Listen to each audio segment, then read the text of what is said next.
ان راز کے در سینے نہان است نواز است، وہ راز جو میرے سینے کے اندر چھپا ہوا ہے وہ واز تو نہیں ہے، بردار توان گفت بے ممبر نہ توان گفت، یہ راز تو تخت دار پہ جا کے بیان ہوتے ہیں، ممبر پہ نہیں بیان ہوتے۔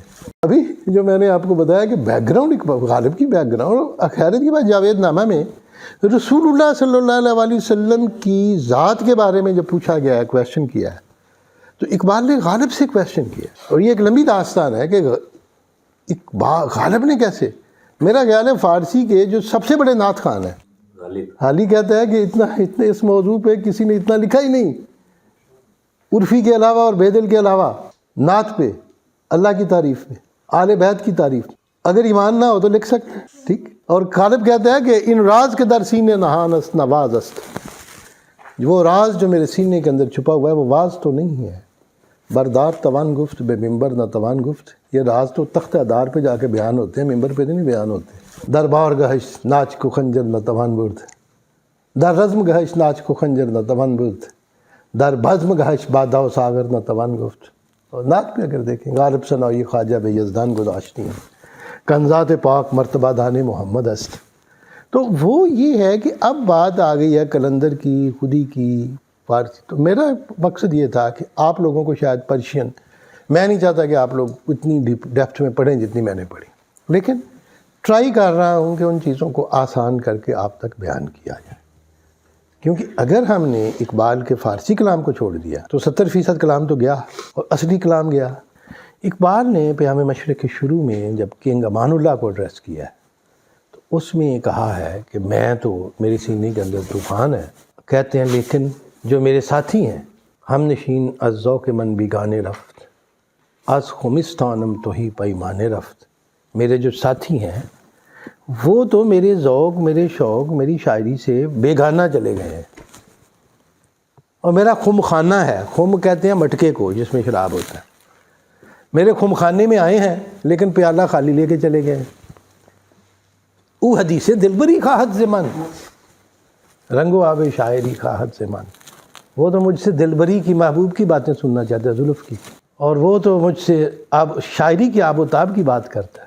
تو میں من شکوہ خسروی اراد ہم، تخت کسرا زیر پایہ نہم، وہ میں تو اس کو خسرو پرویز کی شان و شوکت عطا کرنا چاہتا ہوں، اور خسرو کا تخت اس کے نیچے رکھنا چاہتا ہوں۔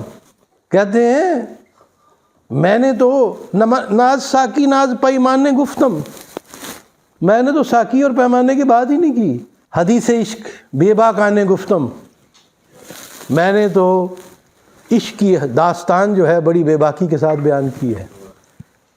شنیدہ منچ از پاکان امت ترابا مستی رندان گفتم، جو میں نے امت کے پاک لوگوں سے سن رکھا تھا، میں نے رندوں کی مستی کے ساتھ تمہارے سامنے آ کے بیان کر دی، رندانہ انداز۔ تو اب بات یہ ہے، اب آپ لوگوں سے وہ کیا کہتے ہیں جاوید نامہ کے شروع میں کہتے ہیں من کے نو میدم سے پیرانے کو ہن دارم از روزی کے بھی آیت سخن، میں اپنے دور کے بابوں سے، بوڑھوں سے نا امید ہوں، من کے نو میدم، میں نا امید ہوں، نا امید کو بعض اوقات فارسی میں اکٹھا کر کے نا نو امید لکھ دیتے ہیں۔ پرشین میں جب الفاظ ملتے ہیں بعض الف ہم بیچ میں سے غائب کرتے چلے جاتے ہیں، یہ فارسی کا، یہ بھی کسی طریقے سے ٹیلی گرافیکلی وہ لینگویج آپس میں مل جاتی۔ من کے نو میدم پیرانے کو ہن، میں پرانے بابے جو ہیں ان سے نا امید ہوں، دارم از روزی کے می آیت سخن، میں تو اس دور کی باتیں کر رہا ہوں جو آنے والا دور ہے، ان کی بات کر رہا ہوں، مستقبل کی۔ اللہ سے کیا کہتے ہیں مناجات میں، باجوانن سہل کن حرف مراد، بہر پایاب کن حرف مراد، اے اللہ اس قوم کے جوانوں کے لیے میرے حرف کو آسان کر دے، اور میرا سمندر جو ہے ان کے لیے پایاب کر دے، میرے سمندر کی گہرائیاں، کہتے ہیں میرا سمندر تو بہت گہرا ہے لیکن میرے جوانوں کا قد اتنا اونچا کر دے کہ ان کے لیے پایاب ہو جائے۔ پایاب ہوتا ہے کہ پاؤں ڈوبے تو باقی جسم اوپر رہے۔ He wants out of you، وہ تو آپ کے قد کو بڑا بلند کرنا چاہتے ہیں۔ آج یہ موقع ہی نہیں ہے کہ میں خودی کی بات کروں، عشق کی کروں، ایمان کی کروں، ہر ٹاپک پہ گھنٹوں بولا جا سکتا، لیکن میں نے آپ کو انٹروڈیوس کروا دیا ہے کہ وہ شخص کہتا گیا ہے ناز ساکی ناز پیمان گفتم حدیث عشق بی باکان گفتم شنیدم آنچه از پاکان امت به تو با شوخی رندان گفتم. یہ ہے اقبال، بڑا سمپل، اس کا ایک بیک گراؤنڈ ہے، اور جب تک اس کے بیک گراؤنڈ کو نہ سمجھا جائے، یہ میں نے آج اس لیے تھوڑا سا آپ کو گلمپس دی ہے ٹھیک کہ وہ ایک تسلسل کے چل رہا ہے ان شعراء کے ساتھ فارسی کے. میرا اپنا دیوان ایران سے چھپا ہے فارسی میں، پچھلے دنوں نے بڑی پذیرائی کی ہے کافی گورنمنٹ لیول پہ ایران کے لوگوں نے. تو میں کیوں لکھ رہا ہوں؟ میں کہتا ہوں یار، کہتے کسی کو نہیں فارسی آتی پاکستان میں. میں کہتا ہوں میں مجبور ہوں. دیر از سم ادر ساؤنڈ جو ہمارے اندر آ رہی ہے، کچھ آوازیں ہیں جو پیچھے سے آ رہی ہیں. اور اقبال نے کہا ہے کہ نغمام از زخم بی پرواسنم، میرے نغمے کو میوزیکل انسٹرومنٹ کی کوئی ضرورت نہیں ہے. من نوائی شاعر فرداستم، میں آنے والے دور کے شاعر کی آواز ہوں.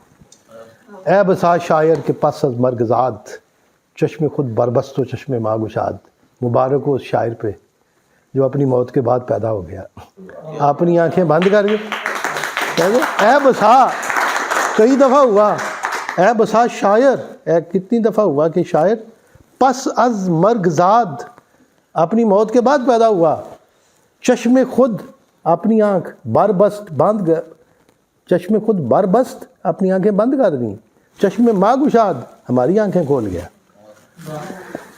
تو اپنی آنکھیں بند کر کے اس نے ہماری آنکھیں کھول دی ہیں. ایک تسلسل ہے جو چل رہا ہے اور ہم کمپیلڈ ہیں. میں اپنے آپ کو جب اقبال کا ایمبیسیڈر کہتا ہوں، امریکہ میں بلایا، ہر جگہ جب بلاتے ہیں کھڑے ہو جاتے ہیں، اور لوگ بلاتے ہیں، ایسی بات نہیں، لوگ سننا چاہتے ہیں.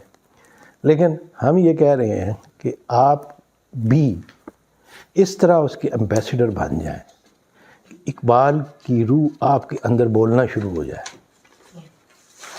ٹھیک، دیٹ از وہ جذبہ. اور ماشاء اللہ آئی اپریشیٹ یو.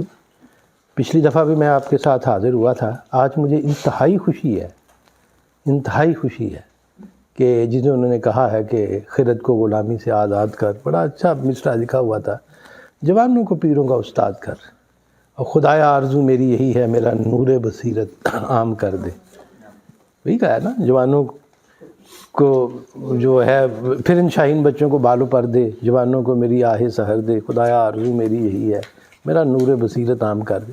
تو اب اتنی تمہید کے بعد میں اس لیے ضمنی بات کروں گا. آئی ول لائک ٹو انٹریکٹ. سب سے پہلا سوال کا حق آپ کا ہے، پھر باقیوں کا.